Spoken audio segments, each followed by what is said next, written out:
Hello students, today I am going to explain chapter India at Play. So without any delay I am going to start this chapter. I am going to start with the very first line. When we think of sports, games like cricket, football and tennis come to my mind. Now narrative is saying what whenever we think about the game or sports, we thinks about football, tennis. These games comes to our mind. We rarely think of games such as kabaddi, gilli danda, and kit kit. And narrator is saying we hardly think about game like kabaddi, gilli danda, and kit kit, though they have been with us for centuries. But instead of it, these games are very old and they have been played for centuries and are played enthusiastically in almost every village and city. And these games are still being played with full of happiness in almost every village and city. What are these games? Where do they come from and what do they mean to us? Let us read on. Now, in the history of humankind, sports has always played an important role. As everybody knows that the history of humankind, sports has always played an important role both as a source of amusement. First, people consider as part of amusement means what happiness and a means of keeping mind and body fit. At the same time, these sports help us to make our mind and body fit. In ancient India, as with many ancient civilization, we had many civilization, many cultures as well. Old culture, it was not enough to gain knowledge. We were not, it was not enough to get knowledge, enough knowledge rather. The health and fitness of one's body was equally important, and everybody realized that the health and fitness of one's body was equally important. Long before India had embraced cricket and football, before accepting the game of cricket and football, games such as kite flying, kabaddi, and kho to name few. Before accepting these games like cricket and football, India India used many other games as well like flying kites, kabaddi, kho. To name a few, were played both by kings and commoners, and these games were played by kings as well as common people. These games do not boast of having famous sports person. Unluckily, these games did not produce famous sportsperson such as Sachin Tendulkar or MC Mary Kom, but they are immensely popular even today. But instead of it, these games are very immensely means what very popular even these days as well. Interestingly, the earliest form of some of these games existed even before the Mahabharata was written. Even some of these games were existing before the Mahabharata was starting. Coco is one such example, and Coco is one of the example which was started before the Mahabharata. A game of great agility and alertness. In this game, you should be very swift and very alert. In ancient time, it was played on ruths or chariot. In ancient time, old time, it was being played on the ruths that is also called chariots, and and was known as Rathera. This game was known as Rathera. In its modern version, a chaser from one team tries to touch an opponent. In modern version, chaser chaser from one team he tries to touch the opponent team from the other team to get them out. The moment he touches the opponent team member, that person declares out. The chaser may pass his or his her turn to a teammate. Now chaser pass this chance to other teammate member as well by touching the teammate's back and shouting "Ko." Then he touches the teammate's back and he shouts "Ko." The team that takes the shortest time to dismiss its rival wins, and the team who takes the shortest time to finish or dismiss the opponent team, that team declares winning side. Another game of touching and dismissing opponent is kabaddi. The same game, almost the same game like Rathera, we played another game that is called Kabaddi. It is said to have originated from Mahabharata, and it is believed that this game was originated from Mahabharata. Mahabharata incident of Abhimanyu getting trapped in a Chakravyuh, when Abhimanyu was trapped in a Chakravyuh created by the Kauravas, that was created by Kauravas. Kabaddi is a game of breath control, raiding, and dodging. Raiding means what? Entering the area of opposing team. Dodging means avoiding by moving quickly. Means Kabaddi is a game where you enter the other area of opposite team, and then you start avoiding quickly, and you try to touch one of them to get marks. A player raids the opposite teams, tries to touch an opponent and return to his or her team, all the while chanting. I said earlier, the a player who goes to opposite team tries to one of the member of opponent team, and he comes back, and during this time he chants kabaddi kabaddi kabaddi, and holding one's breath. At the same time he should hold his one's breath as well. At the Asian Games so far, India has almost always won gold in kabaddi, and as we know that in at the Asian Games, India has almost always won gold medals in kabaddi. Another popular sports dating back to the ancient time is wrestling. Another very popular game that was started from very ancient time, that is called wrestling.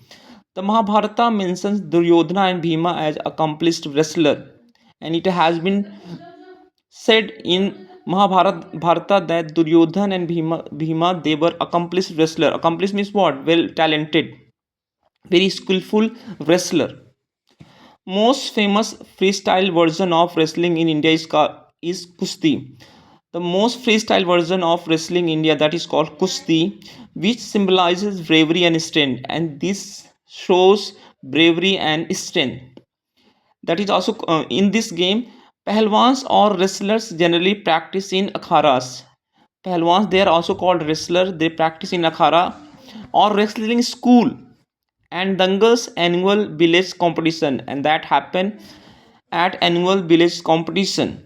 Decide a new champion every year, and they decide in that competition we get every year a new champion. Many Indian wrestlers such as Bajrang Punia, Geeta Phogat, and Bhabita Kumari have gained international fame and become the face of Indian wrestling. Many Indian wrestlers like Bajrang Punia, Geeta Phogat, Babita Kumari, they all have gained international popularity, and now they have become the face of Indian wrestling. In India, sports also has a role in celebration of festival. There are many sports they shows they represent the celebration of festival like kite flying or patangbaji. Kite flying, that is also called patangbaji, a favorite of nobility during the medieval time. That was the favorite for the nobility people during the medieval time. Now marks many joyous occasion in India.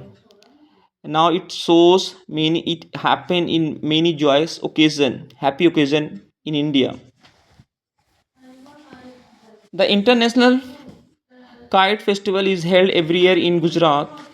As we know that every year it happen in Gujarat during the Makar Sankranti.